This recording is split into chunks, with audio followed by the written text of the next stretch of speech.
Dog culture versus hoarding. So we're over here at a little video called Breaking Down the Psychology Behind Hoarding. So hoarding has always been pretty interesting to me because a lot of these hoarders, um, their family kind of abandons them because it becomes hard to deal with them.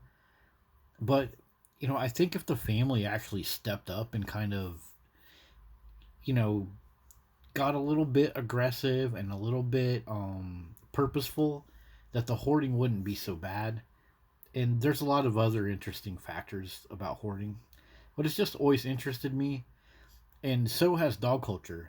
And so I wanted to share something about hoarding with you guys that they show in this video. Here, when you hired the professional organizer. Yes. During the pandemic, she was forced to work from home and grew even more isolated.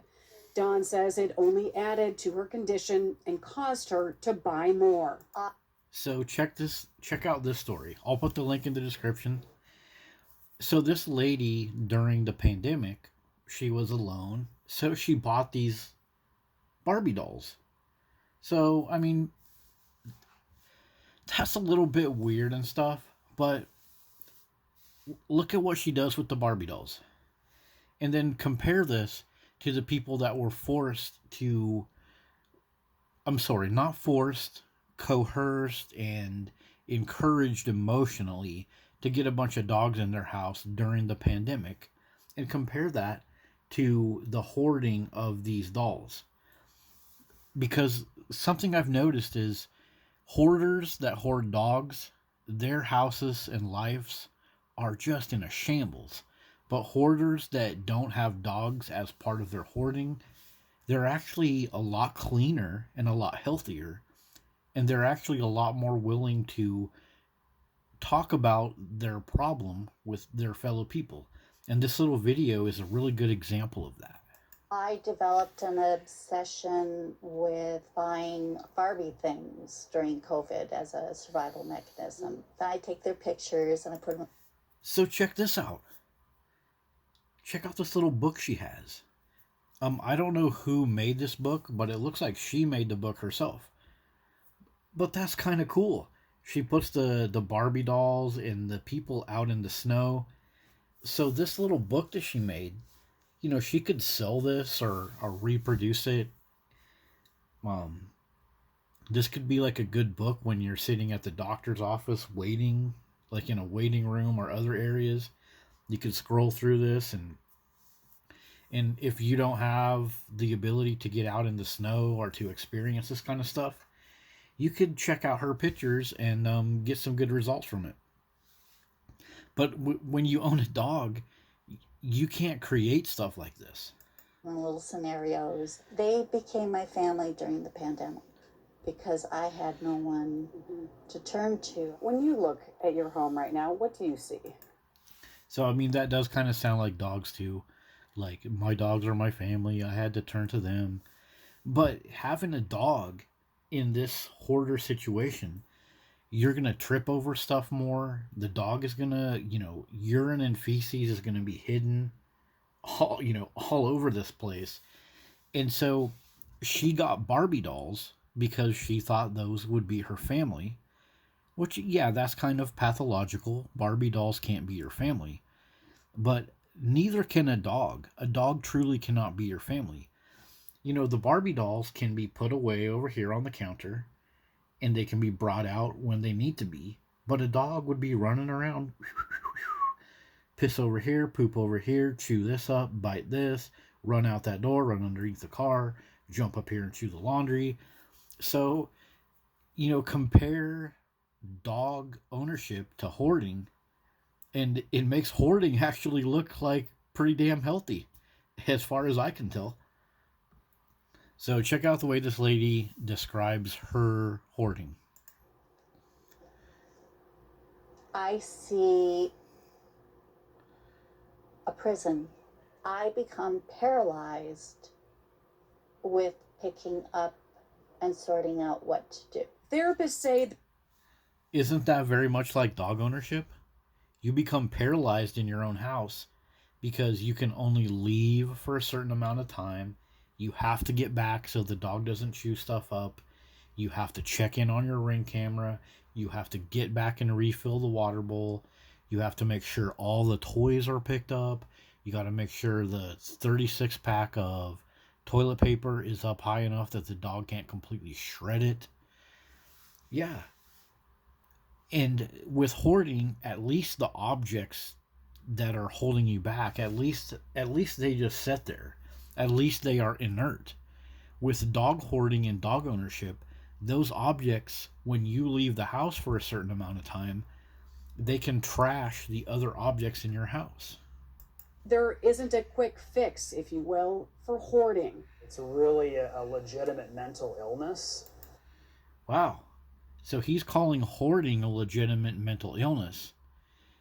Yet, if you study hoarding and compare it to dog culture, having all these dogs in your house is actually a lot worse than hoarding.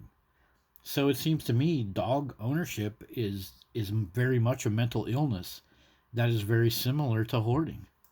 So we have to kind of treat it as such. Wade Crandall is the clinical site director at Nystrom and Associates in Hugo. A lot of times with hoarding, you're also going to see depression, anxiety, sometimes OCD. Crandall Yeah, depression and anxiety.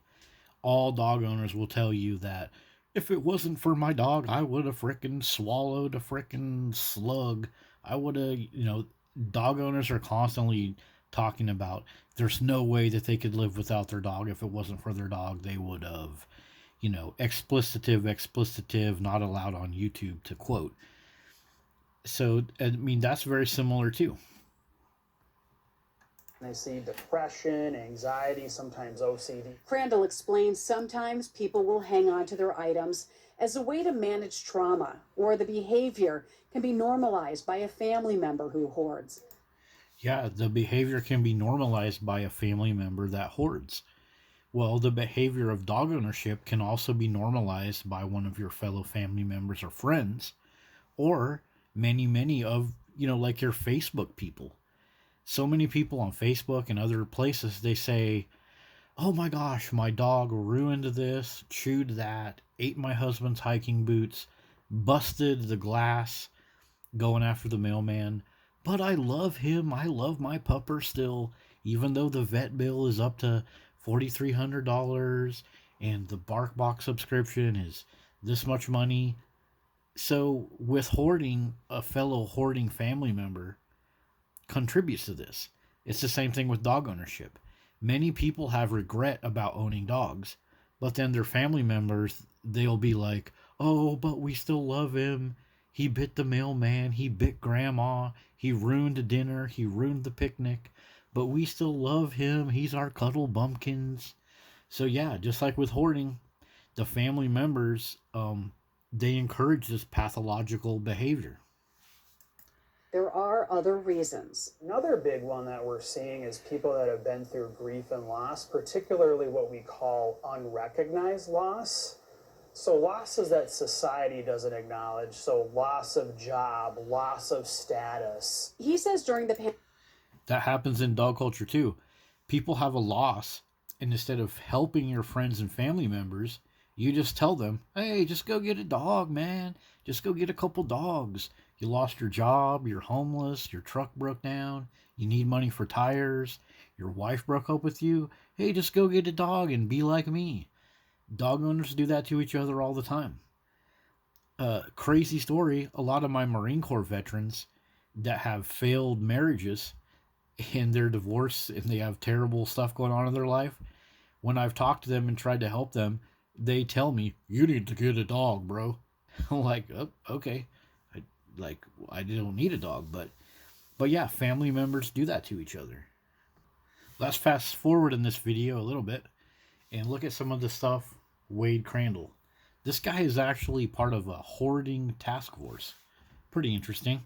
Where they can't open the doors very well. Sometimes you'll have biohazards like rotting food or mice running around because it's so...